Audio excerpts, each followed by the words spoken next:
Okey, saya akan start majlis ni dengan ucapan Assalamualaikum warahmatullahi wabarakatuh. Waalaikumsalam warahmatullahi wabarakatuh. Bismillahirrahmanirrahim. Alhamdulillahi rabbil alamin wa bihi nasta'in ala umuri dunya waddin. Wassalatu wassalamu ala asrafil anbiya mursalin. Sayyidina wa maulana Muhammadin wa ala alihi wa sahbihi ajma'in. Baik, Alhamdulillah, seperti biasa sebelum kita mulakan preview pengenalan ulumul Quran ini, mari kita sama-sama mulakan dengan membaca suratul Fatihah yang mana kita akan khususkan buat Nabi besar kita Rasulullah SAW. Begitu juga dikhususkan buat kedua orang tua kita. Sama ada mereka masih hidup maupun yang telah meninggal dunia, mudah-mudahan dengan keberkahan suratul Fatihah yang kita baca secara berjemaah ini, kedua orang tua kita juga akan sentiasa dirahmati Allah Subhanahu Wa Taala. Dan mudah-mudahan dengan keberkahan suratul Fatihah ini juga, majlis ini juga akan diberkati Allah Subhanahu Wa Taala, serta majlis ini juga akan dinaungi oleh para malaikat. Ala hazinnya wa kulli niyatin salihah bi barakatil Fatihah. A'udzu billahi minasyaitonir rajim. Bismillahirrahmanirrahim. Alhamdulillahi rabbil alamin. Arrahmanir rahim. Maliki yaumiddin. Iyyaka na'budu wa iyyaka nasta'in. Ihdinas siratal mustaqim. صراط الذين أنعمت عليهم غير المغضوب عليهم ولا الضالين آمين. اللهم افتح علينا فتوح العارفين وفقنا في الدين وعلمنا التأويل واهدنا إلى سواء السبيل. Baik, Alhamdulillah, selamat datang ke majlis preview ulumul Quran ini. Dan sebelum saya mulakan preview ini, kalau Haji Jamil atau Pak Daing nak kata apa-apa dulu, ada sepatah dua kata sebelum kita mulakan. Saya kira Ustaz teruskan aja. Okey, baik, insyaAllah saya akan teruskan. Baik, selamat datang kepada preview pengenalan ulumul Quran. Baik, terlebih dahulu mungkin ada yang dah kenal lah nama saya, Ustaz Idris dan sebagainya, tapi masih ada yang belum kenal. Saya kenalkan diri saya dulu. Baik, nama saya Ustaz Idris bin Ahmad. Dekat sini ada nombor telefon bimbit saya dan juga nombor alamat email saya. Bagi sesiapa yang belum kenal, saya dulu biasa menjadi MRO ataupun petugas di Masjid An-Nur. Tapi sekarang saya dah jadi mu'un pensyarah bebas lah. Sebab saya rasa saya lebih sedap bergerak secara bebas lah. Supaya banyak kelas-kelas pengajian saya tak tergantung. Kalau tidak susah juga saya. Sebab saya kalau dah kerja dengan masjid ni, bermakna saya kena committed kan. Jadi saya terpaksa lepaskan jawatan tu. Sebab saya lebih suka berdakwah secara bebas. Supaya dia tak terikat. Baik, ada apa-apa nak tanya dulu tentang peribadi saya ke apa-apa ada? Tak ada sebelum tu. Seterusnya kita akan masuk kepada slide nombor 2 pula. Tak ada? Baik. Kalau tak ada, kita kenalkan dulu. Ilmu yang kita akan adakan kursus selama 6 bulan ni. Yang dikenali sebagai kursus pengenalan ulumul Quran. Maksud pengenalan ulumul Quran ni, maknanya saya akan kenalkan aja. Secara dasar dia, in general. Saya tak spesifikkan secara khusus. Sebab dia ada banyak ilmu semuanya dalam Al-Quran ni. Kalau nak spesifik secara khusus, maknanya kita akan makan bertahun-tahun untuk nak habiskan dia. Antaranya seperti contohlah ilmu tajwid lah kalau kita ambil. Dia pun termasuk sebahagian daripada ilmu-ilmu yang ada dalam Al-Quran. Kadang-kadang kita nak belajar ilmu tajwid pun makan 1-2 tahun. Nanti dia ada ilmu nahu dan saraf, yang Arabic grammar pun makan masa juga nanti.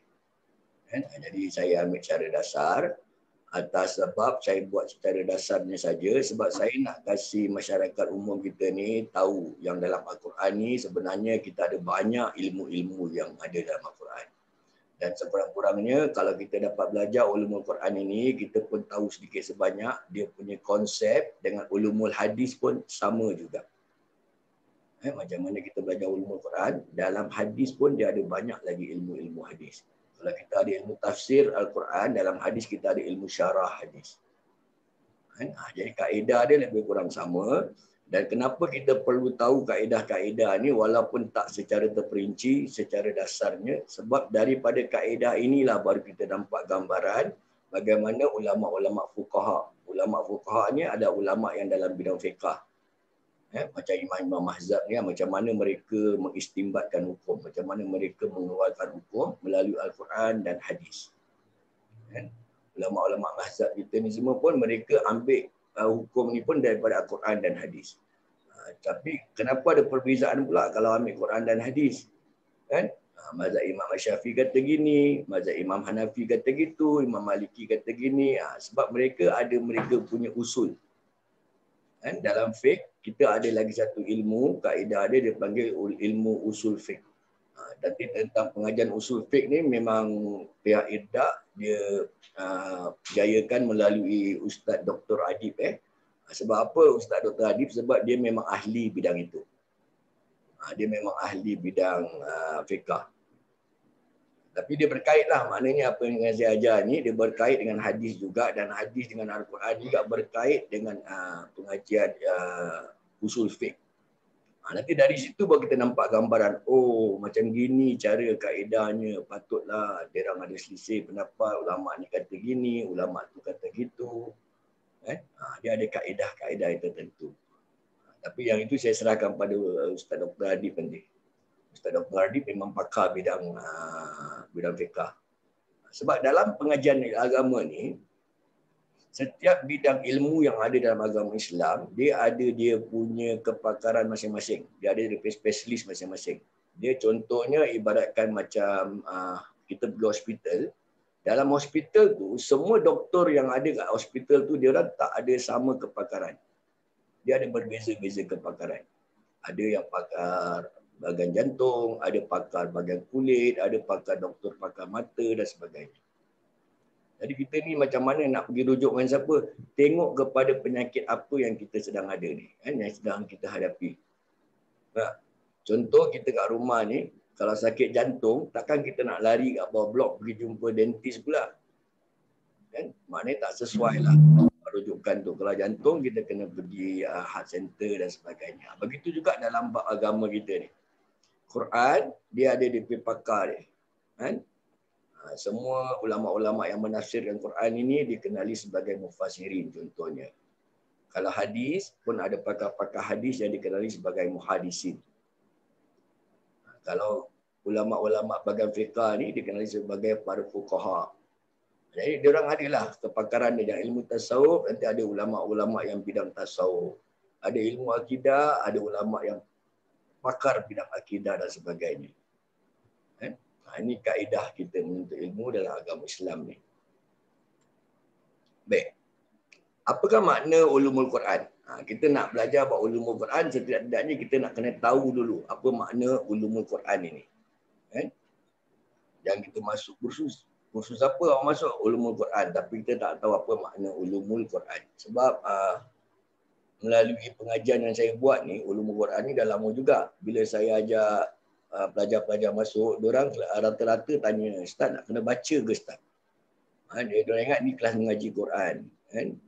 Bukan, sebenarnya ulumul Quran ni lebih daripada kelas pengajian membaca Al-Quran. Baik, saya kasih contoh dulu sebelum saya masuk pengertian ulumul Quran ni. Baik. Dalam contoh bilangan ni, kita ada bilangan 1, 2 dan 3. Baik. Dalam bahasa Arab, kalau 3 and above, 3 ke atas dikira jamak. Itu dikira banyak. Ini dia punya bahasa dia. Kalau bahasa Melayu, 1 ilmu, kita panggil 1 ilmu. Kalau 2, 2 ilmu. 3, 3 ilmu. Tak? Tapi dalam bahasa Inggeris, kalau 1 ilmu, dia panggil singular. Dalam bahasa Inggeris, kalau 2 ilmu tu dia panggil dual. Kalau 3 ni plural. Jadi bahasa Arab ni pula, kalau 1 ilmu dipanggil mufrad. Kalau 2 ilmu, musanna. Kalau 3 and above, 3 dan ke atas, dia panggil jamak. Maknanya banyaklah. Kalau jamak aja banyak. Daripada perkataan jama'ah tu. Itu contoh dia. Baik, ulumul Quran. Pengertian ulumul Quran, ungkapan ulumul Quran berasal daripada bahasa Arab dari kata ulum dan Al-Quran. Dia adalah dua kalimah. Yang satu ni nama dia ulum, lagi satu ni nama dia Quran. Bila digabungkan, dia jadi ulumul Quran. Baik. Kalau satu, dia panggil singular tadi kan, dalam bahasa Inggeris, bahasa Arab dia panggil mufrad. Maknanya satu ilmu dari Al-Quran dikenali sebagai ilmu. Tapi kalau banyak ilmu, dia dah jadi jamak. Dia jadi plural. Dalam bahasa Arab, dikenali sebagai ulum. Kalau satu ilmu, kita panggil ilmu aja. Kalau dah banyak ilmu ada dalam Quran tu, kita dah tak panggil dia ilmu lagi, kita panggil dia ulum. Maknanya banyak ilmu-ilmu yang ada dalam Al-Quran. Baik, ini saya kasih lagi contoh sebelum saya terangkan lebih lanjut apa yang kita nak akan belajar ni kan. Baik. Ulumul Quran adalah dua kalimah dari perkataan ulum dan Al-Quran. Jadi bila kita gabungkan boleh jadi ulumul Quran tadi saya bilang. Bila digabungkan kedua kalimah tersebut, maka ia menjadi kalimah atau perkataan ulumul Quran. Lepas tu baru kita tengok cara dia ni. Kalau kalimah atau perkataan ulum berasal daripada huruf Ain Lam Mim. Ain Lam Mim ni dia daripada perkataan ulum. Dia punya root words, kata dasar dia Ain Lam Mim. Ain Lam Mim, kalau kita gabungkan dia jadi macam gini. Ain Lam Mim. Betul tak? Tapi dia belum ada syakal. Ini Abang Amin tahulah. Dia dah belajar bab resam, bab dot ni dia tahu. Kalau ada syakal lagi Abang Amin nanti bila dia dah masuk syakal, maknanya baris dia. Kalau Ain di atas, bunyi dia A, Lam Mim mati bawah Lim. Alim. Alim sama ilmu, sebenarnya dia daripada dua root word yang sama. Kata dasar yang sama. Jadi kalau kita cakap orang ni orang alim, alim maknanya dia orang yang berilmu. Sama. Cuma dari sudut makhraj kita nak jagalah. Jangan kita cakap orang ni orang alim. Kalau alim itu huruf hamzah, huruf alif. Kalau alif dia bukan orang yang berilmu, itu pedih. Maksud alim pedih. Sebab tu kita dalam Al-Quran banyak ayat-ayat yang mana Allah keluarkan ayat-ayat tentang azab, nanti Allah akan masukkan tentang alim. Azabun alim, maknanya azab yang amat pedih. Tapi ejaan dia tu pakai hamzah. Azabun alim, alim. Yang ini bukan alim, ni alim. Ini dari sudut makhraj. Kalau kita belajar ngaji Quran kan, kita belajar sifat huruf, makhraj huruf kan. Baik. Itu kira ilmu, satu ilmu. Kan? Dari perkataan alim. Dan kalau banyak ilmu, dia panggil ulum. Pun daripada ain, lam, mim juga. Yang waw ni, dia mendatang. Kalau kita belajar ilmu dob, dia ada tunjukkan kita tentang huruf-huruf mat ni, dia semua huruf yang mendatang. Abang Amin ingat lagi tak siapa yang tulis huruf-huruf mat ni? Kak Mida boleh ingat? Tak ingat lah tuan. Kena buka buku Ustaz. Kena buka buku Ustaz. Khalil Al-Faridi. Khalil Al-Faridi. Dia yang buat tanda mat, tanda sakta, tanda sabdu, tanda apa? Sabdu kita bagi tasydid lah. Tanda sukun ataupun tanda mati.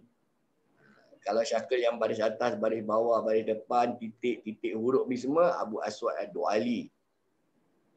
Dia ada ulama-ulama itu. Nanti kalau masuk bab dob dengan Islam selalu saya sentuh bab ni.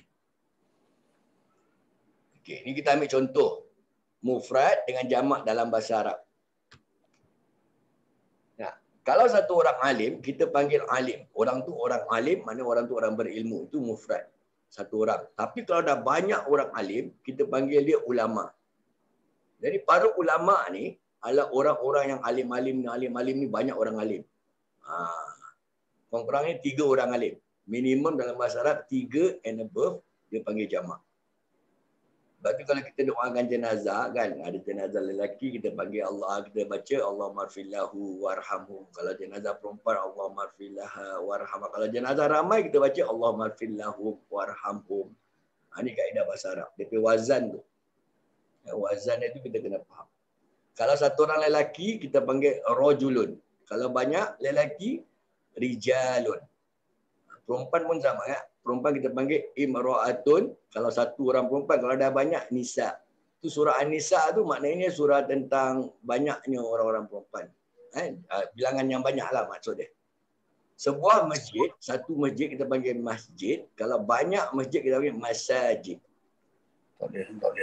Satu orang Islam kita panggil Muslim. Kalau ramai orang Islam kita panggil Muslimun.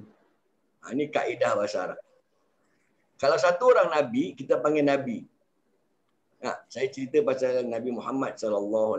Dia seorang Nabi. Tapi saya nak cerita pasal banyak Nabi. Nabi Muhammad SAW, Nabi Isa AS, Nabi Ibrahim AS, Nabi Musa. Dah banyak Nabi dah tak boleh panggil Nabi lagi. Apa kita panggil? Apa Amin? Kalau dah banyak Nabi. Anbiya. Anbiya. Ya. Itu kata jamak dari Nabi. Ini kita nak kena kenal dulu. Jadi maknanya ulum ni adalah kata jamak daripada ilmu. Bermakna dia ada banyak ilmu dalam Al-Quran. Ulum Al-Quran bermakna banyaknya ilmu-ilmu yang terdapat dalam Al-Quran. Baik, kajian tentang Al-Quran memerlukan banyak ilmu. Dia tak boleh satu ilmu, dia kena banyak ilmu nak kaji Al-Quran ni. Yang disebut sebagai ulum Al-Quran. Ilmu-ilmu Al-Quran. Memahaminya adalah ilmu-ilmu tersebut adalah sangat penting. Memahami untuk adanya ilmu-ilmu tu dia memang sangat penting. Walaupun kita ni nak belajar bukan nak jadi ulama, tidak sekurang-kurang kita tahu kaedah ulama nak mengeluarkan hukum melalui ilmu-ilmu yang kita nak belajar ni. Agar kita tidak melakukan kesalahan serta penyimpangan ketika berusaha memahami ayat-ayat Al-Quran itu sendiri. Jangan kita ambil satu ilmu je, kita dah boleh keluarkan hujah, nak keluarkan dalil, nak salahkan orang. Kerja kita ni asyik nak salahkan orang aja. Entah kita baru belajar satu dua ilmu kan. Sebenarnya ilmu Al-Quran ni luas. Dengan mengkaji makna ayat-ayat Al-Quran, kita perlu merujuk kitab-kitab tafsir yang mutabar. Melalui para guru yang mursyid atau para asatizah yang bertauliah.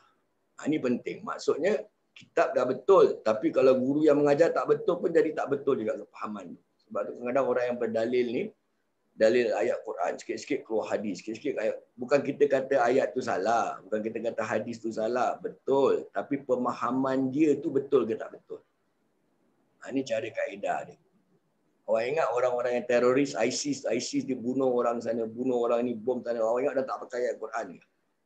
Dia orang pun pakai Quran juga. Tapi pemahaman dia ke atas ayat tu tak betul. Sebab dia tak guna kaedah ulum ni.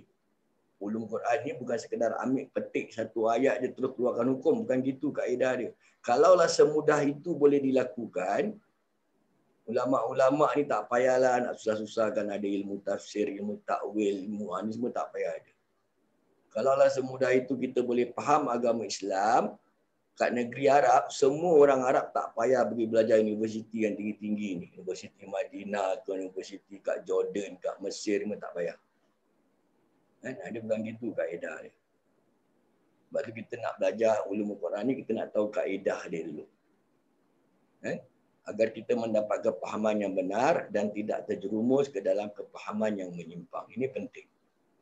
Sebab kepahaman kita kalau dah menyimpang, kita bukan saja merosakkan diri kita di dunia, bahkan dia boleh merosakkan diri kita sampai ke akhirat nanti. Sebab tu kita nak kena berhati-hati dalam beragama ni kan. Jangan main sembrono, asal buat. Bukan, dia bukan asal buat. Kalau dalam kaedah fiqah pun sama, dalam bidang fiqh. Solat, betul solat. Tapi bukan asal solat. Solat pun ada syarat-syarat nak solat. Ada wajib-wajib dia. Ada rukun-rukun dia. Semua ibadah ada. Nak buat haji, nak buat umrah pun sama. Bukan asal dah pergi Arab je, balik je kita dah jadi haji. Bukan. Dia ada syarat nak pergi haji. Ada wajib haji. Ada rukun haji. Ini mana nak kena belajar lah. Maknanya nak ada ilmu lah. Baik. Sekarang persoalan dia sini. Kan? Kenapakah kita perlu memahami ulumul Quran? Apa perlunya kita faham ilmu Quran? Saya ambil ayat-ayat Quran ni sebagai dia punya mukadimah. Sebagai pengenalan mukadimah kita ni. Kenapa kita perlu belajar ilmu ni semua? Baik, pertama sekali kita ambil surah Muhammad ayat ke-24. Kan? Ada sepotong ayat yang berbunyi A'udzubillahi minasyaitonirrajim afala yatadabbaruna al-Qur'ana am ala qulubin aqfaluha. Maksud ayat ini kita tengok banyak Allah sindir-sindir kita suruh kita renung-renungkan ayat Quran. Ini maksud ayat dia. Apakah mereka tidak memperhatikan Al-Quran atau apakah hati mereka telah terkunci? Maksudnya apa? Allah suruh kita perhatikan Al-Quran dengan perkataan yatadabbarun. Maknanya kena bertadabburkan dengan ayat Al-Quran. Bukan sekadar membaca saja. Saya bukan kata tak boleh baca Quran. Bagus. Saya lagi suka orang baca Quran. Sebab salah satu dari perintah Allah Subhanahu Wa Taala adalah untuk kita membaca Al-Quran. Salah satu sunnah baginda Nabi SAW yang mula-mula sekali Rasulullah lakukan apa? Baca Quran. Iqra bismi rabbikal ladzi khalaq. Bacalah. Allah suruh baca. Itu kata perintah tu, Iqra. Bacalah dengan nama Tuhan yang menjadikanmu. Tapi selain daripada membaca, banyak lagi ayat-ayat yang Allah suruh kita mentadabburkan ayat-ayat ni. Bukan sekadar baca saja, tapi mentadabburkan. Tadabbur ni maknanya kita kena merenung isi kandungan dia, kita kena fahamkan dia. Untuk apa? Untuk kita amalkan dia. Sebab Al-Quran ni buku panduan kita. Kalau sekadar baca saja, tak faham, tak amal pun tak guna.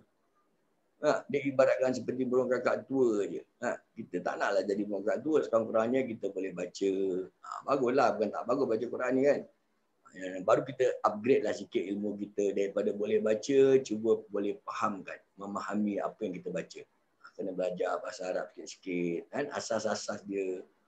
Macam umur kita ni kan, dah usia-usia senja ni kan. Kita janganlah belajar macam budak-budak madrasah. Diorang muda-muda, diorang boleh pergi jauh lagi. Diorang belajar daripada basic dia semua kan. Asas dia. Kita sekurang-kurangnya kita dapat belajar bahasa Arab Al-Quran pun dah cukup. Kalau bahasa Arab yang berbual bahasa pasar ni, ini pun tak payah. Orang Arab pun dah tak buat. Saya lagi bawa orang haji, bawa orang umrah dengan travel agent. Kita sibuk berbual Arab, dia berbual Melayu kan kita. Kita nak tanya dia berapa, kan? Kam fulus, nak tanya dia berapa harga ni. Dia cakap Melayu pula, 10 rial, 10 rial. Lagi hebat orang Arab ke sana lagi. Yang dari India, dari Bangladesh, semua cakap Melayu. Kita nak apa yang kita baca, sekurang-kurangnya kita faham. Sikit-sikit je, basic-basic je. Baik, seterusnya ayat Quran. Semua saya ambil dalil Al-Quran sebab kita nak belajar ulumul Quran ni kan. Okey, surah Al-Baqarah ada lagi satu ayat. Daripada ayat yang ke-208 ni, ayat yang berbunyi A'udzubillahi minasyaitonirrajim ya ayyuhallazina amanu dkhulul fis-silmi kaffah. Cuba kita tengok fis-silmi kaffah ni. Wala tattabi'u khutuwatis syaitan innahu lakum aduwwum mubin. Okey. Sekarang saya nak fokus pada fis-silmi kaffah. Ayat ni saya highlightkan di color merah. Ini perintah Allah Subhanahu Wa Taala. Ini kata perintah. Dia panggil fi'il amr. Amr ni perintah. Wahai orang-orang yang beriman, masuklah kamu ke dalam Islam secara keseluruhan. Maksud keseluruhan ni, kalau nak masuk agama Islam, kita kena ambil dalil dari Al-Quran dan hadis pun secara keseluruhan. Jangan ambil ayat ni, tinggalkan ayat tu. Ambil hadis ni, tinggalkan hadis itu. Nanti dia jadi kontradik. Dalam Quran dan hadis tak ada satu ayat dan satu hadis pun yang kontradik antara satu dengan yang lain. Kalau dia ada sesuatu benda yang kontradik, maknanya kita kurang faham tentang macam mana kaedah ulama'-ulama' menafsirkan sesuatu ayat tu. Dia ada kaedah dia. Mustahil Allah terlupa sampai jadi kontradik pula Allah punya perintah kan. Dia tak boleh ada kontradik. Banyak lagi. Saya ambil maksud dia je sebab banyak lagi dalil ni sebagai mukadimah ayat Quran ni banyak dah saya ambil. Saya ambil dalil je lah. Okey, yang ni pula ayat ni pula bermaksud daripada ayat ni. Ini adalah sebuah kitab yang kami turunkan kepadamu penuh dengan keberkahannya. Maknanya Al-Quran ni ada DP keberkahan. Supaya mereka memahami dengan teliti ayat-ayatnya dan supaya mendapat pelajaran bagi orang-orang yang mempunyai pemikiran yang sempurna. Ayat ni Allah Subhanahu Wa Taala letakkan kalimah ulul albab. Ulul albab ni adalah orang-orang yang berpemikiran sempurna. Dalam Al-Quran ada 16 tempat yang Allah sebut sebagai ulul albab. Maknanya Allah nak kita jadi orang yang mempunyai pemikiran yang sempurna. Maknanya kena bijaklah. Nak kena faham isi kandungan ni. Sebab dalam Al-Quran bukan semua yang tersurat tu kita boleh faham. Dia ada nanti kita belajar bab ilmu-ilmu yang tersirat di sebalik yang tersurat. Okay. Yang ini semua Allah punya sindiran kepada kita. Demikian itu yang diperintahkan kepadamu supaya kamu memahaminya. Ini perintah-perintah Allah ni. Allah nak suruh kita faham. Ini sindiran dia. Maka apakah kamu tidak mengambil pelajaran daripadanya? Allah tanya.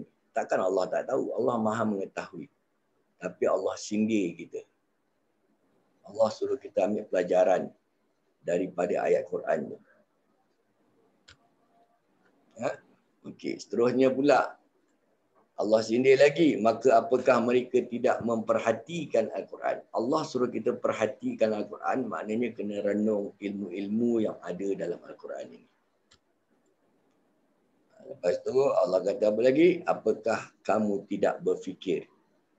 Allah sindir kita ni.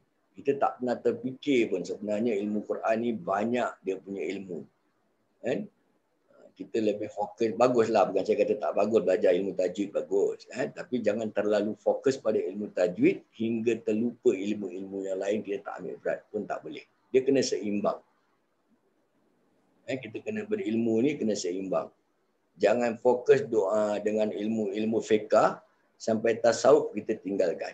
Jangan fokus ilmu tasawuf saja tanpa ada fiqah pun tak boleh. Di dalam kehidupan kita kena seimbang.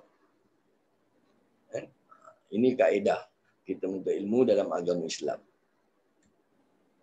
Baik, seterusnya. Dan perumpamaan-perumpamaan itu kami buat untuk manusia supaya mereka berfikir. Banyak perumpamaan. Nanti saya akan masukkan juga dalam ilmu Quran. Perumpamaan-perumpamaan ni Allah buat untuk kita berfikir. Contoh paling senang, Allah cipta langit. Langit tak ada tiang, tak ada apa pun boleh terapung. Pernah tak kita terfikir kebesaran Allah Subhanahu Wa Taala? Sebab itu saya mengharapkan bila penghujung sesi ni, siapa yang dapat menyertai selama 6 bulan ni, nanti di penghujung sesi 6 bulan ni, saya harapkan semoga kita dapat mempertingkatkan keimanan dan ketakwaan kita kepada Allah Subhanahu Wa Taala dengan merenung banyak ikjaz ni, maknanya ikjaz ni mukjizat daripada Allah Subhanahu Wa Taala. Selain kita dapat faham macam mana kaedah ulama mengeluarkan ilmu, yang pentingnya kita pun boleh nampak kebesaran Allah Subhanahu Wa Taala. Kalau tak kita cuma cakap aja Allah Maha Besar, Allah apa yang besarnya, Allah kat mana besarnya. Jadi sekurang-kurangnya kita nampak, oh ya betul, memang Allah ni Maha Besar.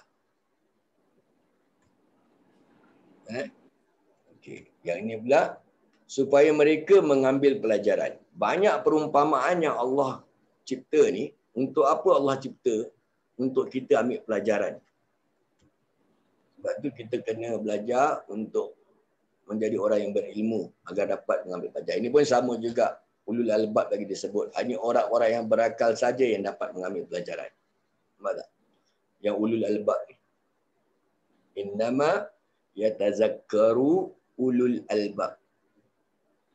Ini yang dipanggil orang-orang yang berakal saja yang dapat mengambil pelajaran.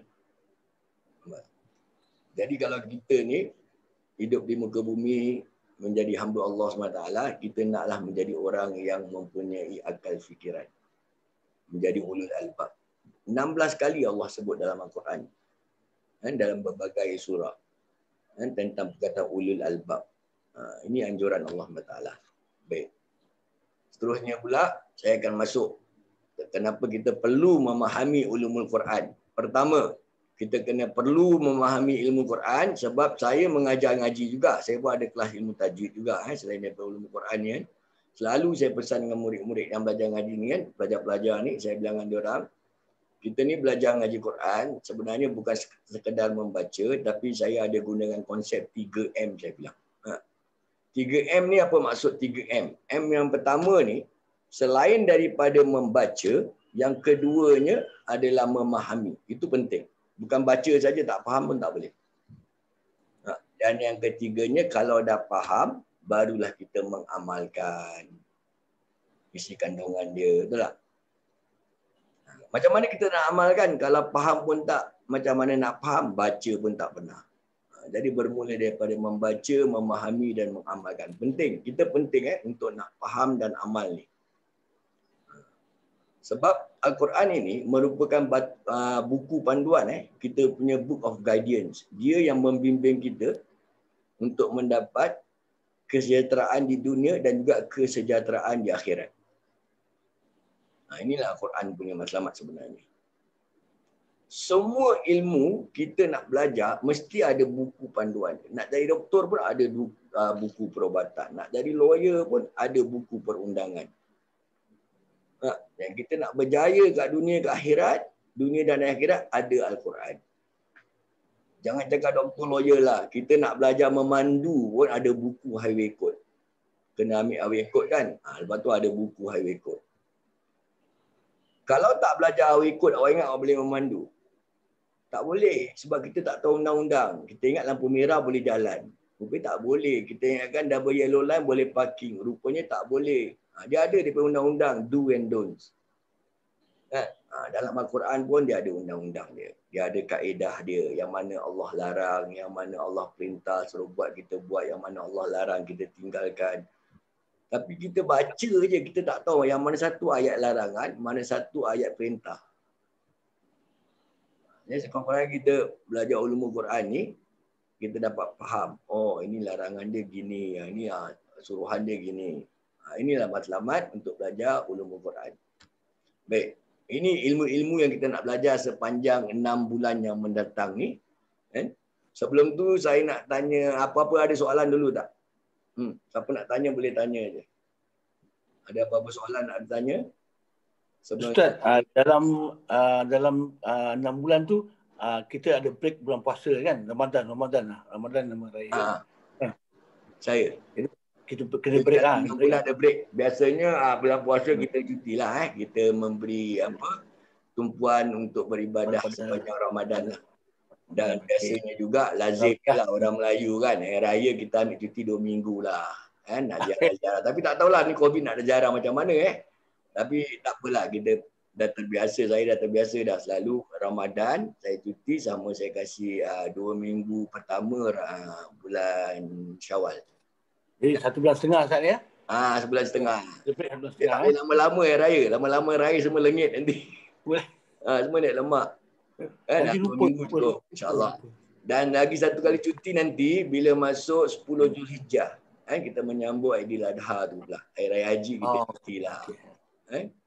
Biasanya saya selalu cuti Hari Haji sebab saya antara sukarelawan. Saya antara jawatan kuasa yang menjadi pengurusi ibadah korban untuk Masjid An-Nur. Jadi saya sibuk lah. Saya cuti lah hari tu. Dari pagi nak sembelih kambing sampai ke petang, ke malam kadang baru habis dah. Okey. Ada apa-apa lagi nak tanya?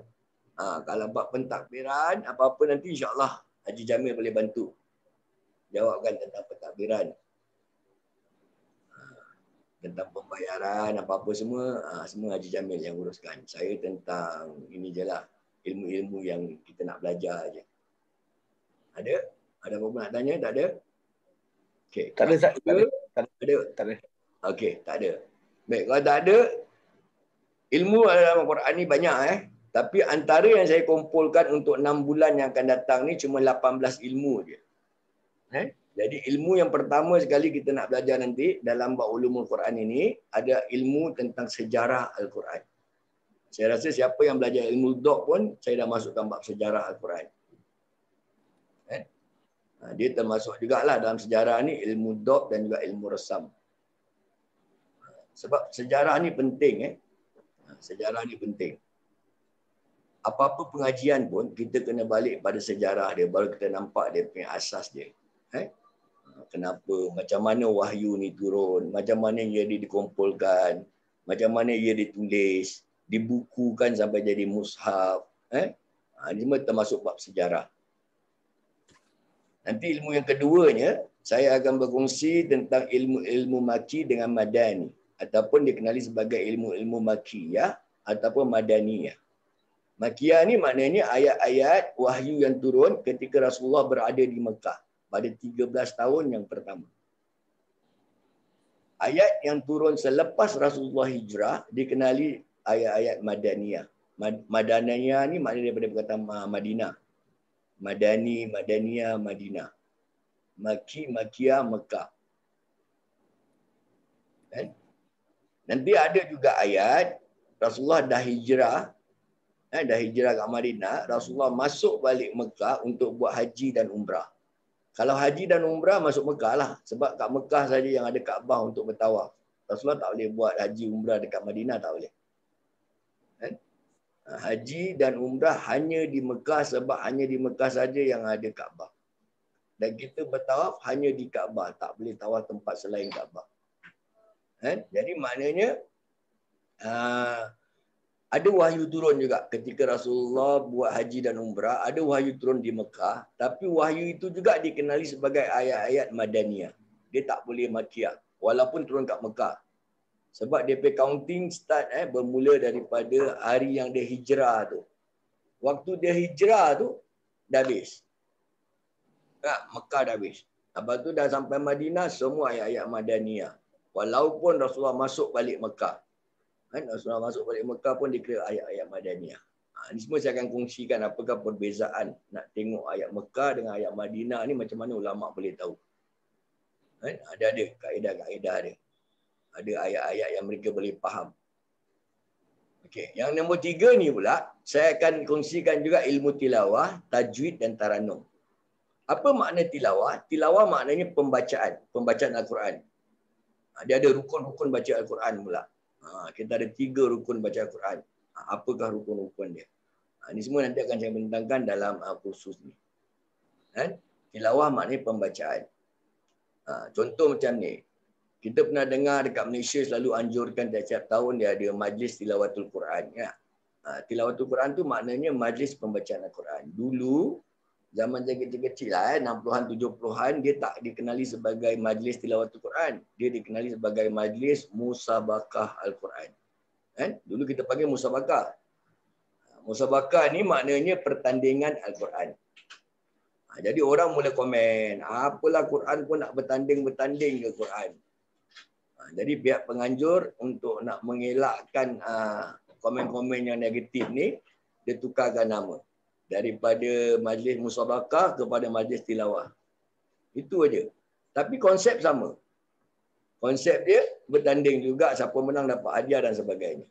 Cuma nama saja dia tukar. Tapi baguslah kita bertanding untuk kebaikan, untuk kita memperbaiki bacaan Quran kita supaya lebih baik dan sebagainya.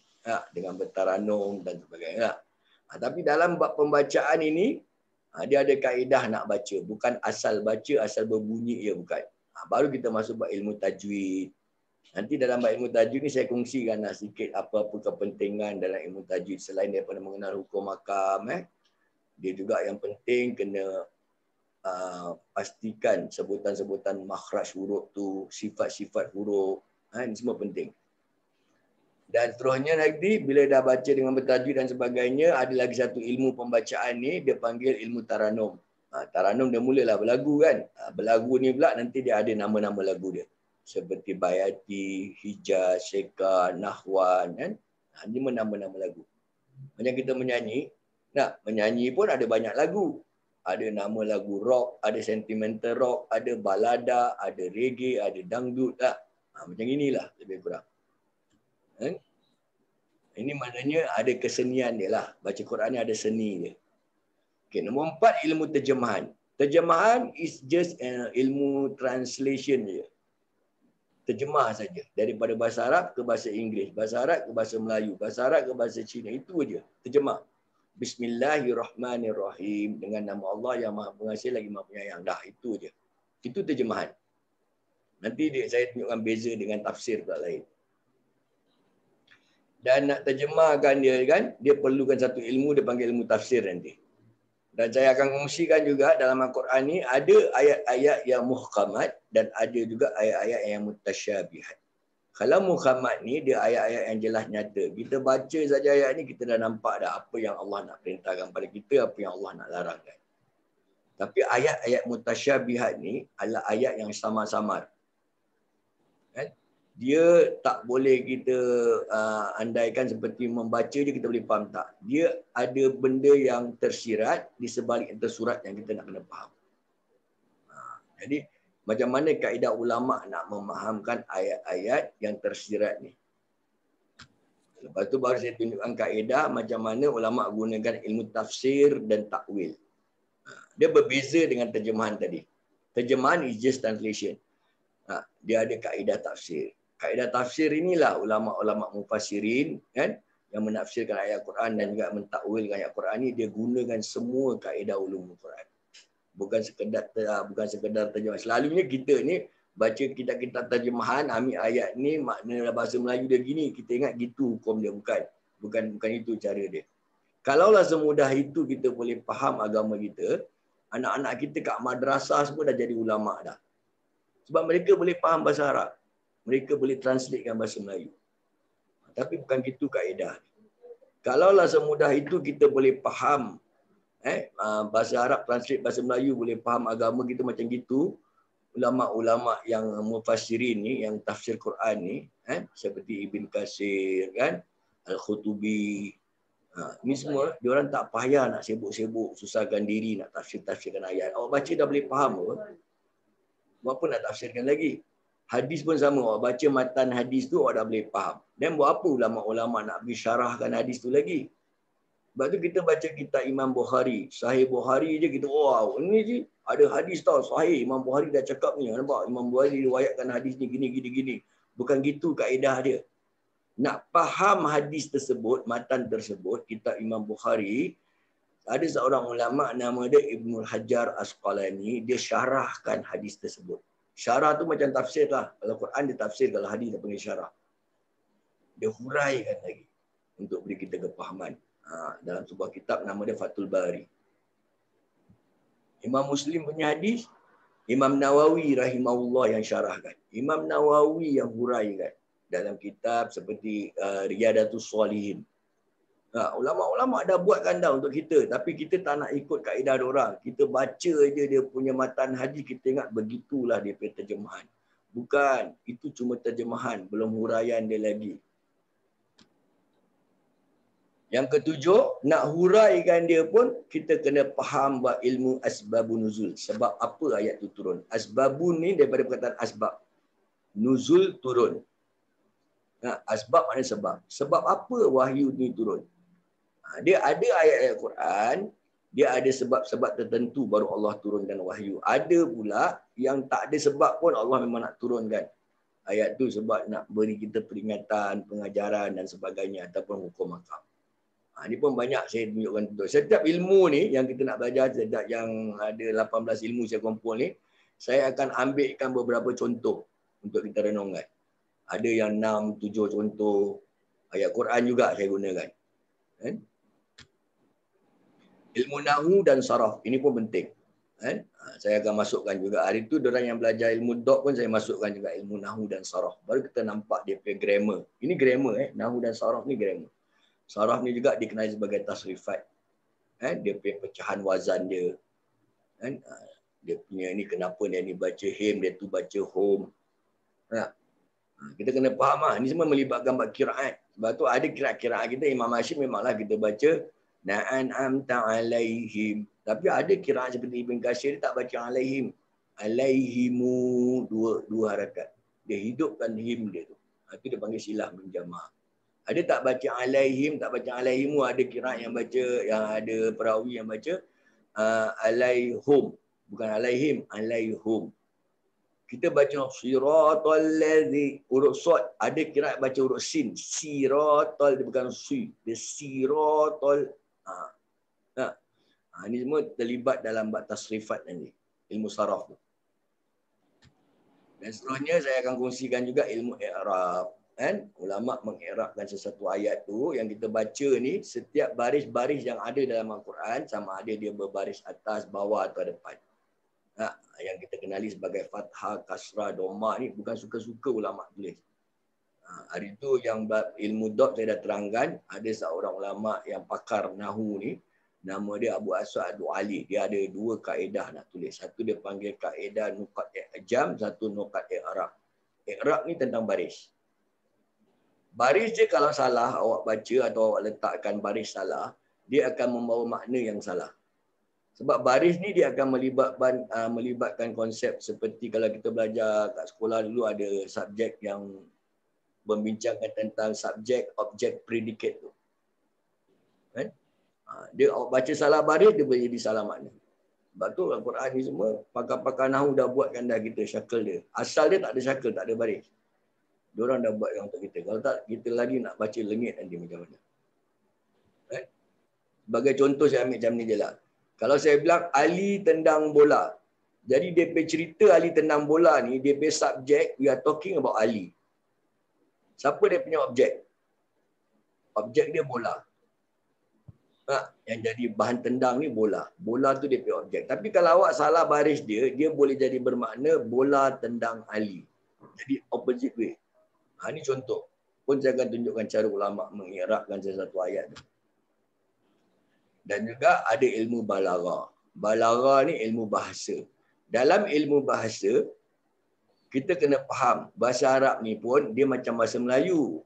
Semua bahasa ni sama, dia ada dia punya bahasa-bahasa kiasan dia panggil.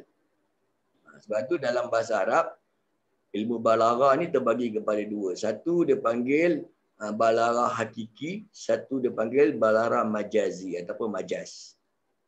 Majaz ni kias.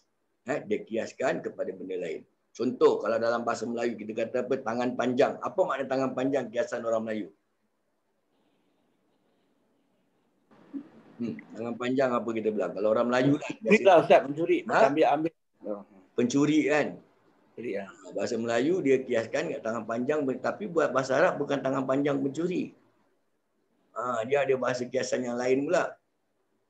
Contoh Rasulullah SAW pernah duduk bersama para isteri dia, ramai-ramai isteri-isteri dia duduk. Isteri dia semua tanya dengan Rasulullah. Wahai Rasulullah, nanti ke akhirat, di antara kami isteri-isterimu ini, siapakah orang yang mula-mula sekali jumpa engkau dekat akhirat?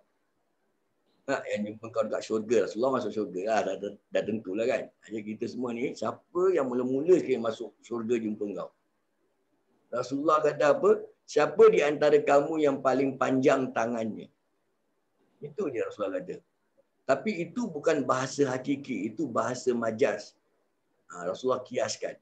Tapi kalau orang Melayu dia akan kias tangan panjang maknanya apa? Pencuri. Tapi itu bukan maksud sebenar. Bila Rasulullah kata siapa di antara kamu yang paling panjang tangannya, dia yang orang mula-mula jumpa aku. Jadi isteri-isteri Nabi ni tengah duduk ni ramai-ramai semua berdiri. Ini hadis dalam kitab Sahih Bukhari. Imam Bukhari sendiri taruh dalam hadis tu semua isteri-isterinya berdiri dan mereka saling mengukur tangan mereka. Semua taruh tangan ni ukur. Tangan siapa paling panjang. Jadi kebetulan salah seorang daripada isteri Nabi ni yang nama dia Hafsah ni, dia punya tangan paling panjang. Jadi isteri-isteri yang lain bercakap, ya Cha, untunglah awak Cha, awak punya tangan paling panjang, awak lah dapat jumpa Nabi dulu kat syurga nanti. Isteri-isteri yang lain bercakap macam tu. Nabi cuma senyum aja. Lepas tu Nabi cakap dengan diorang, bukan itu yang aku maksudkan. Yang aku maksudkan siapa di antara kamu yang paling panjang tangannya adalah siapa di antara kamu yang paling banyak bersedekah. Nampak tak? Dia punya makna majaz tu tak? Sebab tu kita nak kena faham ilmu bahasa Arab ni. Makna dia, tangan panjang bukan pencuri, tapi orang yang paling banyak bersedekah. Baru kita masuk ilmu qiraat. Qiraat ni banyaklah logat-logat bahasa Arab ni kan. Sebab kita nak kena faham, bukan semua orang Arab ni berbual macam orang Arab Saudi, bukan. Orang Syria ada dia punya qiraat sendiri, ada dia punya logat sendiri. Orang Syria pun orang Arab. Orang Mesir ada qiraat dia sendiri, dia pun orang Arab, bukan Arab Saudi je Arab. Orang Yaman ada qiraat dia, Morocco ada qiraat dia. Jadi orang pun orang Arab juga. Ini logat ni dalam Quran, surah Al-Hujurat, ayat ke-13. Memang Allah dah terangkan dah. Aku sengaja cipta manusia ni daripada lelaki dan perempuan, berbagai-bagai bangsa dan bersuku-suku kaum. Memang Allah sengaja cipta macam ni. Bukan semua orang Islam tu orang Arab. Orang Melayu pun ada, Cina ada, India ada. Semua ada berbagai bangsa dan bahasa. Kita orang Melayu kat Singapura, sama orang Melayu Kelantan. Orang Kelantan pun Melayu juga. Tapi bahasa berbeza. Kita cakap makan, orang Kelantan cakap maki. Kita sama orang Pulau Pinang, orang Pulau Pinang pun orang Melayu juga. Kita cakap sekejap, lagi sampai. Diorang cakap saat, lagi sampai. Kita panggil nenek kita apa? Nenek. Orang Perak, dia pun orang Melayu juga. Dia panggil nenek dia opa. Ini logat, ini kiraan. Kan? Kiraan orang. Dengan kiraan kita berbeza. Kita cakap black, orang Filipin cakap black. Kita cakap I'm going back, orang Filipin cakap I'm going back. Bukan saja orang Arab mempunyai perbezaan logat, bukan saja orang Melayu, bahkan orang putih pun ada beza. Kalau kita biasa berbual Inggeris, bahasa-bahasa Inggeris dengan orang-orang orang putih ni, orang Inggeris, kita dengar dia cakap, kita boleh tahu dia bukan American punya orang, dia British punya orang. Nanti kita berbual lagi satu orang putih ni pula, oh dia ni bukan British, dia American punya orang. Mana awak tahu? Sebab daripada logat dia awak boleh tahu. Orang Arab pun sama juga. Dia orang boleh tahu daripada logat dia. Kita orang Melayu ni, kalau berbual sama orang Indonesia, dia cakap, ini bukan Melayu Singapura ni, ini orang Indonesia dia bilang. Enggak, boleh tahu dia punya bahasa. Orang Kelantan datang Singapura kalau dia berbual, ini bukan orang Singapura ni, orang Kelantan ni berbual dia lain macam dia bunyi enggak. Macam itulah bahasa sebenarnya. Malaysia tu Kelantan dengan Terengganu tu border je. Terengganu pun ada logat dia, Kelantan ada logat dia.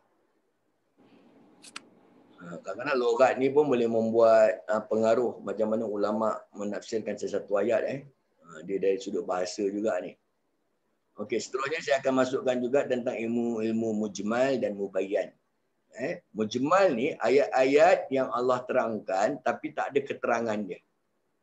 Yang Allah wahyukan tapi keterangan dia tak ada. Keterangan dia kita dapat daripada mana? Daripada mubayyan. Contoh macam ni lah. Dalam ayat Quran, Allah tak tunjuk kita macam mana cara solat. Allah cuma perintah kita, aqimis solat, dirikanlah solat. Kita pun confuse. Ayat ni memang suruh solat. Tapi macam mana nak solat, tak ada penerangan. Tak ada mubayyan. Macam mana cara solat? Allah bilang rukuk dan sujudlah bersama-sama dengan orang yang rukuk dan sujud. Macam mana nak rukuk? Kita tak tahu. Ayat tu ayat mujmal sebenarnya. Mubayyan dia, kita kena rujuk kepada hadis. Hadis Nabi kata apa? Sallu kama ra'aitumuni usalli. Solatlah kamu seperti mana kamu lihat aku solat. Kita kena ikut. Macam mana Nabi solat, sahabat nampak, sahabat ikut. Lepas zaman sahabat tabi'in ni, dia tak belajar dengan Nabi. Bahasa tabi'in maknanya orang yang lahir setelah Nabi wafat, tapi dia jumpa sahabat, dia ikut sahabat. Tabi'in ikut tabi'in. Ulama-ulama kita mengikut. Ini dia bersusul galur dia. Lepas tu kalau kita kata, oh tak, kita ikut Quran dan hadis saja. Satu benda yang mustahil kita boleh faham agama Islam. Kenapa mustahil? Sebab kita tak jumpa Nabi. Yang kita ikut ulama kita juga. Ulama kita ada guru dia. Guru dia juga. Macam itu cara dia. Awak baca Quran, adakah awak ikut Nabi baca? Bukan. Awak ikut guru awak. Guru awak ada guru. Sampai ke jalur kalau kita lah. Lazimnya kita ikut jalur sanad daripada kiraan Imam Hashim, riwayat Hafs. Betul? Itu kaedah dia sebenarnya. Dan dalam Al-Quran nanti saya akan masukkan juga ayat ilmu ke-13 namanya ilmu nasikh dan mansukh. Ayat yang turun kemudian ni maknanya ayat yang nasikh. Yang diturun lebih awal tu dah dimansuhkan, dah tak pakai lagi, dah tak boleh gunakan sebagai rujukan lagi. Tapi masih ada dalam Quran, ada yang masih ada dah tak ada lah. Tapi ada yang masih ada. Sebab Allah nak mengajar kita ayat ni Allah dah mansuhkan. Contoh seperti solat dulu asalnya menghadap ke arah kiblat kita ni di Baitul Maqdis, Masjidil Aqsa. Setelah 16 atau 17 bulan Rasulullah berhijrah ke kota Madinah, orang-orang Yahudi ketika itu dia ketawakan Rasulullah. Dia bilang orang Islam ni macam copycat lah dia bilang kan. Tak ada arah kiblat, ikut-ikut pula orang Yahudi Baitul Maqdis dia pun. Jadi Rasulullah sedih. Rasulullah diejek, dia sedih. Sampai dia termenung dekat tingkap sebuah masjid ni. Masjid yang kita kenal sebagai Masjid Qiblatain. Jadi waktu zuhur, Rasulullah sedang solat zuhur. Zuhur kan 4 rakaat, baru solat 2 rakaat, wahyu turun. Wahyu turun, perintahkan supaya menghadap ke arah Kaabah, ke Masjidil Haram. Bukan Masjidil Aqsa, Rasulullah berpaling. Jadi maknanya Rasulullah solat zuhur 4 rakaat hari itu, 2 rakaat menghadap Masjidil Aqsa, lagi 2 rakaat ni, Rasulullah bangun daripada tahiyat awal, terus berpaling menghadap ke Masjidil Haram, ke Kaabah. Jadi maknanya apa? Yang perintah Masjidil Haram ni adalah ayat nasih, dia mansuhkan perintah yang mula-mula Masjidil Aqsa tu. Dah tak boleh pakai lagi Masjidil Aqsa, sampai bila-bila pun dah tak boleh pakai, sampai hari kiamat dah tak boleh pakai. Sebab dah tak ada wahyu lagi turun, dah tak ada nabi lagi. Nabi Muhammad adalah nabi yang terakhir. Jadi tak ada boleh ada perkuturan. Sampai bila-bila pun kita akan menghadap ke arah Masjidil Haram. Ini ayat yang dekat Masjid Al-Aqsa tadi dah dimansuhkan.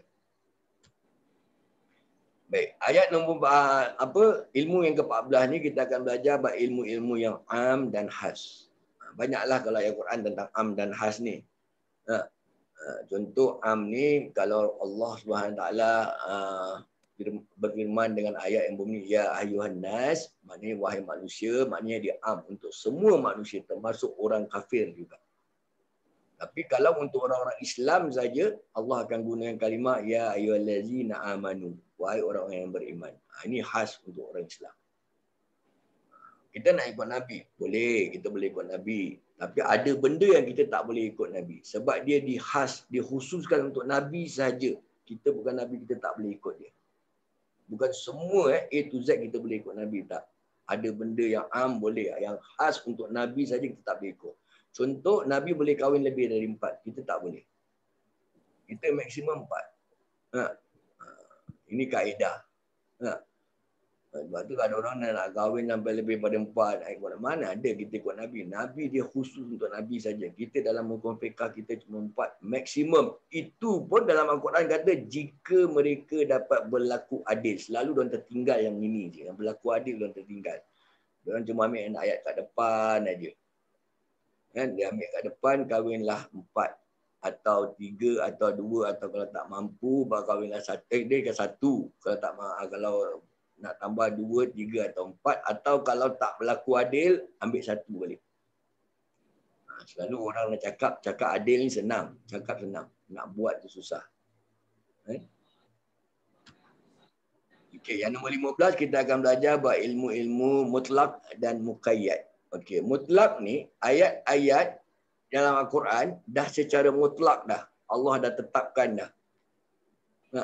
Tapi dia boleh dimuqayyadkan. Muqayyad ni adalah terkait. Dia boleh dikaitkan kepada benda lain. Maknanya dia ada pengecualian dia. Bukan semua ayat mutlak itu mutlak. Dia ada yang ada pengecualian dia. Dalam hukum begitu dia ada hukum qat'i. Qat'i dah tetap. Ada lagi satu hukum dia panggil zonni. Zonni sama-samar. Selalu ulama mengeluarkan hukum ni daripada yang zonni. Yang dah tetap ulama takkan ubah. Semua sepakat. Allah perintah solat maghrib 3 rakaat, semua akan solat 3 rakaat. Dia tak ada orang yang cakap saya nak double pahala. Hari ini maghrib saya nak solat 6 rakaat. Tak boleh. Dia 3 tetap 3 sebab itu qat'i. Kita nak tawaf 7 pusingan, saya nak double pahala, saya nak buat 14 pusingan. Tak boleh. Tawaf cuma 7 pusingan. 5 pun tak boleh, 6 pun tak boleh. Mesti nak 7. Solat maghrib 3 rakaat, alamak saya nak buat 2 je lah penat. Tak boleh juga, mesti nak 3. Itu dah tetap. Hukum yang tetap qat'i.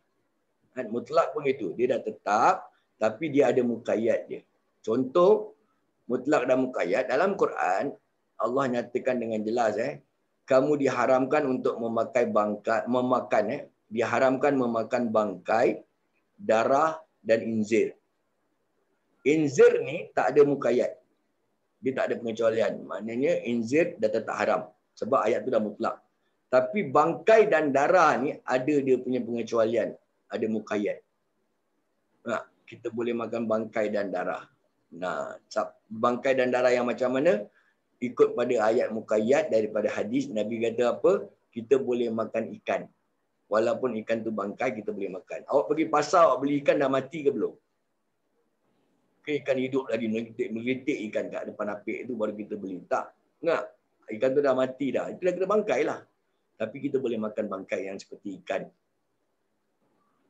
Sebab dalil daripada hadis pula mengatakan dia boleh dimakan sebab dia tinggal di dalam lautan yang airnya adalah air yang suci lagi menyucikan. Air laut lah maknanya tak. Ikan kan tinggal kat laut.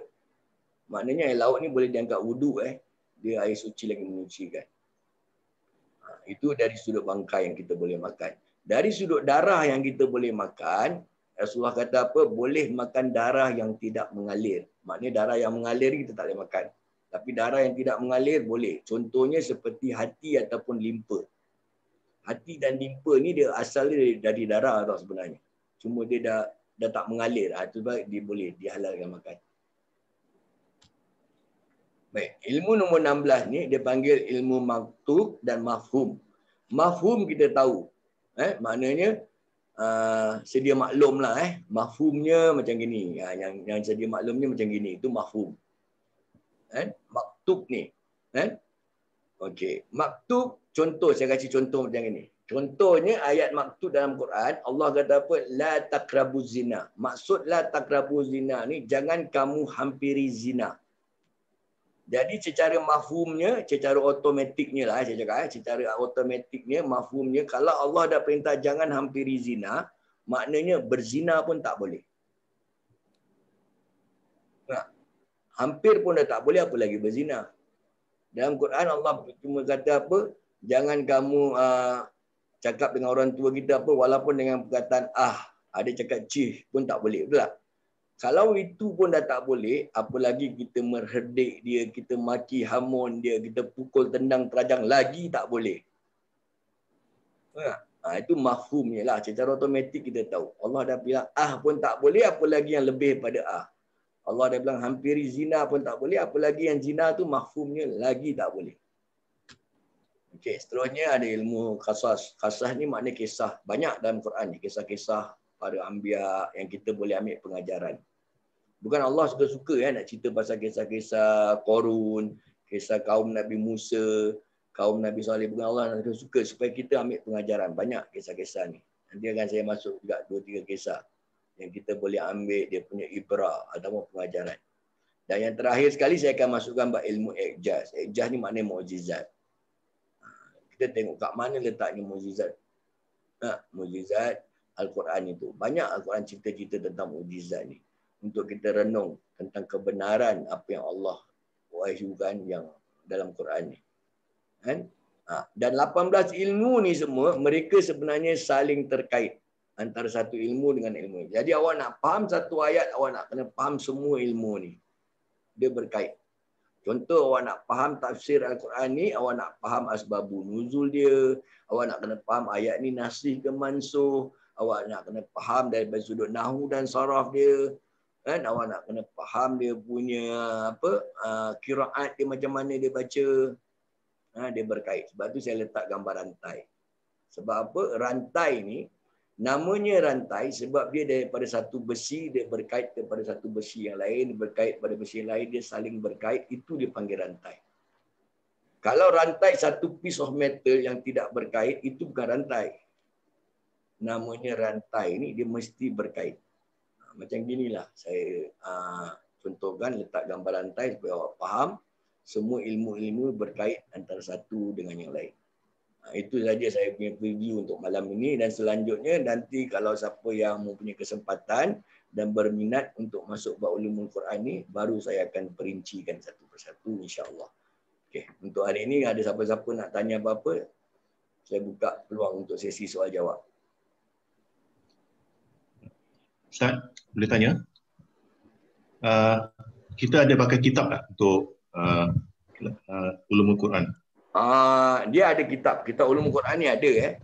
Dia macam ni. Kitab ni yang saya dulu gunakan adalah kitab yang tulis oleh Dr. Firdaus Yahya.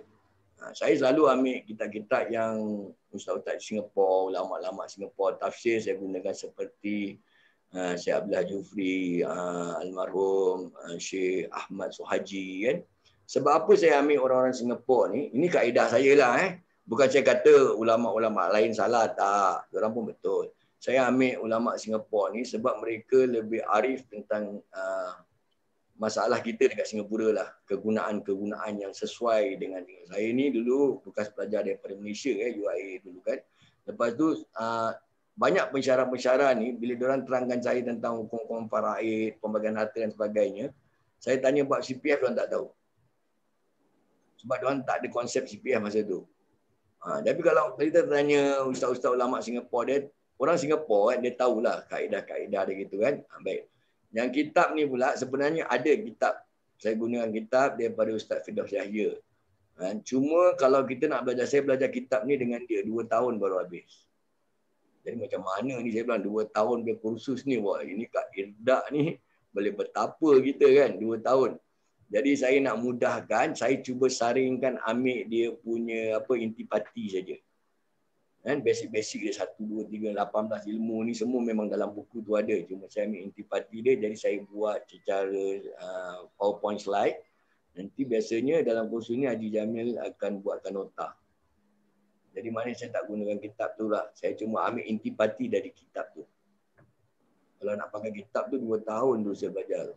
Lama kan. Itu pun 2 tahun seminggu 2 kali tu. Maksud macam mana saya nak compress kan. Okeylah, saya cubalah usahakan buat PowerPoint ni. Yang penting kita ada basic kepahaman lah tentang pentingnya ilmu-ilmu ni. Macam mana kaedah ulama ambil ilmu ni. Kalau nak rujuk kitab dia, kitab itulah Ustaz Firdaus Yahya, Ulum Al-Quran dia panggil. Kitab Ulum Al-Quran. Okey, terima kasih. Okey, ada siapa-siapa lagi nak tanya apa-apa? Abang Jamil nak tambah apa-apa tak? Haji Jamil mungkin, Pak Daeng, kalau nak tambah-tambah tentang pengurusan pihak Irdak ke? Sebab bab pengurusan ni saya bukan arif lah bidang ni kan. Saya serahkan kepada Haji Jamil ke Pak Daeng kalau nak buat apa-apa penerangan. InsyaAllah. Nanti Alhamdulillah Ustaz, terima kasih. Ada yang lain nak bertanya dulu? Saya buka dululah untuk kalau untuk nak bertanya. Cik Jamil, ada kawan tanya, kawan saya di luar lah. Ada Zoom tak? Zoom class? Because Zoom class buat may not able to come, you see. Yang tinggal west, jauh gitu kan. Kalau Zoom class untuk sementara kita belum ada, tapi insyaAllah kita boleh usahakan kalau ada permintaan. Saya rasa Ustaz Idris tak masalah kalau untuk Zoom class, tapi kita nak kena tengok bagaimana respon dululah. InsyaAllah yang boleh. ada kan macam ada anak gitu, ada anak kecil tak boleh keluar. Itu yang ya kalau dapat lah, tapi sementara ya kita faham jugalah nanti macam mana Pak Daeng inilah. Sila, Noli, do you have any question for them? Ada tak? Tak ada Cik Sam, okey. Cuma you pun dah tanya pasal kelas berhubung dengan kelas kalau boleh Zoom. Nuri sebenarnya ingatkan kelas ni akan diadakan secara Zoom. It's going to be a physical class. Sila pun sama juga. My daughter pun tanya juga, pasal ada anak kecil tapi jadi tak boleh keluar. Jadi dia orang bertanya jugalah. Tak apa, nanti itu dengan Cik Jamil macam manalah. Ya. Terima kasih Ustaz. Ya, sama-sama. Banyak respon ni pasal Zoom class. Kalau itu saya kalah kalau Pak Zoom kita serahkan pada Pak Daeng. Betul Ustaz Amin. Betul tak? Pasal apa? Ada kalanya malam ni, minta maaf lah mungkin yang lain ada itu. Cuma kalau malam pukul 8, itu time nak balik itu yang kadang-kadang drive itu nanti ke kiri ke kanan. Bila dah ada. Itu yang kadang kita agak ini. Boleh. Kalau ada yang dalam sini ni, ada yang minat untuk buat Zoom, boleh kontak saya direct. Nanti saya kasih nombor telefon dekat chat. Boleh kontak saya. Okay. Yang ada kan kena jaga anak. isteri kerja malam, petang.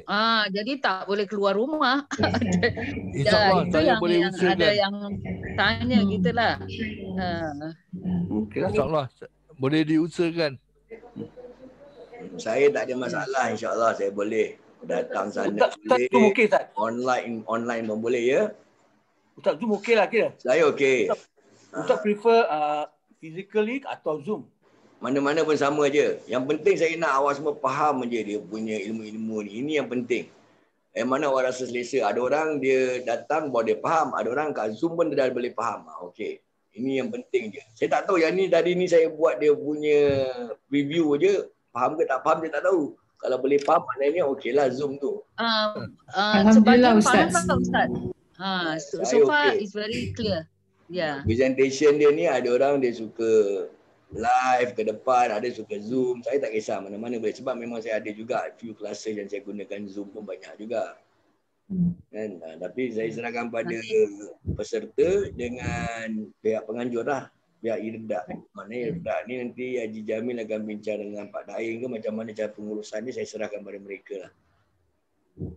Okeylah, kita forward pada Haji Jamil lah.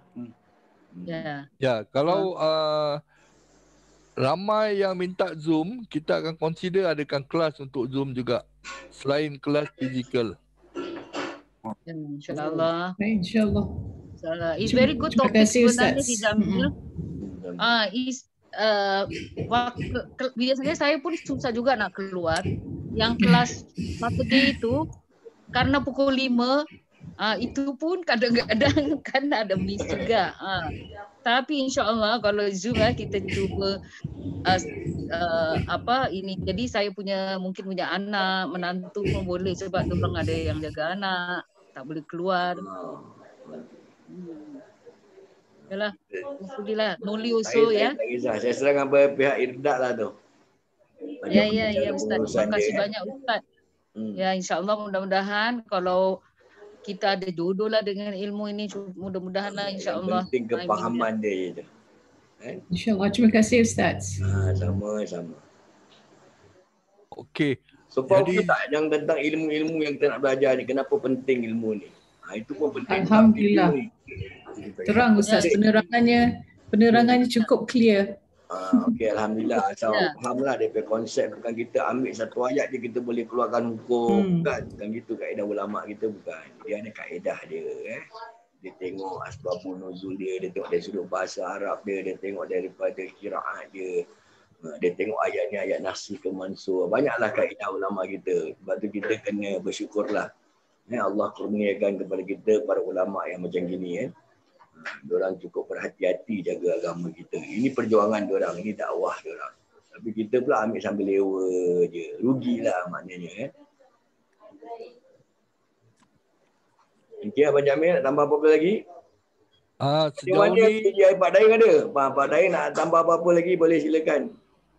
Nanti saya sampaikan pada Pak Daeng insyaAllah. Usul tu. Dewan ni bilang dengan Pak Daeng boleh. Kalau Pak Daeng ada, biar diorang bincang je dengan Haji Jamil. Saya okey je, saya tak ada masalah insyaAllah. Ya. Nanti dipertimbangkanlah. Memang sekarang tengah tempoh COVID ni kan. COVID sama masalah masa lah. Jadi kalau boleh kita bincang sama-sama dengan Pak Jamil semua. Mana yang terbaik. Mungkin boleh adakan dua. Online ke dengan onsite. InsyaAllah. Nanti saya rasa semua ada Abang Jamil ada ni ada kontak semua peserta yang hari ni semua ada kan? Peserta hari ni saya tak ada itu. Kalau boleh beri saya kasih link ni, pergi dekat link bikin pra-registration dulu. Jadi saya tahu siapa yang ada kat dalam. Jadi kalau apa-apa feedback, nanti Haji Jamil boleh kasihlah feedback. Kalau contohnya kalau feedback dia nak buat pada Zoom, nanti Haji Jamil senang nak berhubung melalui Zoom building kepada sesiapa yang berminat ni lah. Ni Haji Jamil dah kasih dah. Dia punya IRDA pay cost building ni. Dekat kita kan ni. Jadi Siapa yang rasa macam tak ada Haji Jamil bernombor atau Haji Jamil kalau tak ada nombor orang boleh berhubung melalui link yang dikongsi oleh Haji Jamil ni. InsyaAllah boleh. Dekat kita pencet grup ni. Ni siapa ni? Zoom pun baik tak kelang kabut. Macam-macam ada Okey, saya Haji Zainal Arifin. Adik-beradik Haji Zainal Abidin. Ya. Zoom bagus lah pasal saya balik pukul 6 jadi macam kelang kabut dah. Okey. Ya. 10 fact 10. Nah, jangan jaga masa lah. Tinggal jauh mungkin. Saya serahkan. Saya tinggal Woodland lagi lah. Bagi Erdak. Betul, mati dari Woodland nak mengembara sampai Erdak ni. Tapi memang biasa lah sebenarnya. Dulu saya mengajar kat Pergas pun lama kat 8 tahun ulang alik. Pergas pun dekat Erdak juga. Kembangan kan. Jadi tak ada masalah lah. Pada saya tak ada apa-apa. Zoom boleh. Ulang alik pun boleh. InsyaAllah kalau ada 10, saya akan usahakan untuk jadikan Zoom. Boleh. Satu Zoom Okey, bagus juga ni. Ada usaha-usaha macam inilah. Kita permudahkan. Yassiru wala tu'assiru. Itu dalam kaedah agama. Dalam usul fiqh ni ada kaedah macam tu. Mudahkan, jangan dipersulitkan. InsyaAllah kita akan bincangkan. Saya serahkan pada Haji Jamil dengan Pak Daeng. Biar diorang buat dia punya perbincangan. Dan saya percayalah Pak Daeng dengan Haji Jamil akan buat yang terbaik lah untuk memudahkan semua orang untuk menimba ilmu. Sebab matlamat mereka berdua ni pun memang nak memberikan ilmu kepada masyarakat. Itu je. Jadi saya yakin mereka akan buat yang terbaik. Ada apa-apa lagi? Nak ditambah lagi? Dari sudut pertanyaan, ilmu-ilmu tadi ke? Dan sekarang dah boleh faham lah apa makna ulumul Quran tu. Apa makna ulum, apa makna Quran. Dia kata jamak daripada ilmu. Maknanya banyak ilmu ada dalam Quran. Berkenaan dengan bayaran macam mana? Kalau untuk bayaran, kalau physical class, bayarannya kita dah ada, dah ditetapkan. Saya rasa saya dah kasih risalah pada Haji Zainal. Okey. Right? Tapi kalau IRDAK mungkin kalau melalui Zoom online kita terpaksa merubah yurannya. Kita akan tetapkan semula. Jadi saya akan bincangkan dengan Pak Daeng. InsyaAllah besok saya jumpa Pak Daeng. Saya akan bincangkan soal ni dan saya akan tetapkan dan akan beritahu. Cuma saya minta kerjasama seberapa dapat bikin pra-pendaftaran yang tadi melalui link yang saya kasih itu. Jadi saya boleh kontak semula untuk memberi update-update yang perlu untuk kursus ni lah. InsyaAllah. Cik Jamil, saya dah ada buat registrasi. Okay. Kalau datang hadir, biasanya kalau datang hadir, pihak IRDAK akan buatkan nota. Tapi saya tak tahu macam mana kalau dalam Zoom ni. Mungkin saya just kongsi daripada PDF aja ke. Soft copy aja pun boleh Ustaz. Saya hantar soft copy aja through email. Soft copy melalui PDF aja. Boleh saya. Boleh lah. Mungkin nanti kalau jadi kita bergantung pada tempat lain. Kalau jadi, saya akan buatkan satu WhatsApp group. Lepas tu daripada WhatsApp group ni apa-apa perbezaan, pertukaran ke ada apa-apa masalah kita keep on info between us lah yang dalam group ni je. PDF form pun saya akan kongsi dalam WhatsApp group. Mana-mana IRDAK B-Class semua dia orang ada grup macam ini. Kadang-kadang ada orang tak dapat datang. Kadang-kadang saya pula last minute. Macam hari tu kita belajar ilmu dok kan. Saya masuk hospital pula. Dah tertunda Jadi terpaksa lah. Baik bagus juga ada WhatsApp group saya boleh kasih tahu. Dia semua tak kalau pakai Zoom, bulan puasa pun masih boleh jalan Ustaz. Betul tak? Kalau masih COVID lah belum tak boleh terawih ke apa gitu kan, kita masih boleh kita boleh peruntukkan waktu masih lah. Masih boleh continue sikit waktu. Boleh juga tu. Sebab saya kalau bulan Ramadan ni biasanya kelas siang saya semua saya sis dulu. Malam pun saya sis. Jadi saya banyak ruang waktu lah insya-Allah. Saya cuma malam kalau selain daripada tarawih, saya ada kelas yang bertadarus dengan student saya, itu je lah. Tapi kelas pengajian gini semua selalunya saya tutup. Tapi mungkin kalau Zoom lebih mudah lah. Ustaz, saya saran satu Ustaz. Sekiranya confirm kita belajar melalui Zoom, kan? Jadi Ramadan kita tak payah break. Kita boleh tukar time siang ke. Itu yang Kak Wati cakap tadi tu. Saya tak dengar. Itu betul. Itu saya nak serahkan pada Haji Jamil. Ini semua feedback dari peserta-peserta ni yang berminat. Jadi Haji Jamil dengan Pak Daeng nanti insyaAllah. Okey, insyaAllah. Kita forward dan Ustaz. Boleh? Terima kasih banyak. Okey, ada apa-apa lagi? Nak ditambahkan apa-apa pertanyaan ke cadangan? Puan Nolaila ada dekat dalam kan? Ada apa-apa nak sampaikan?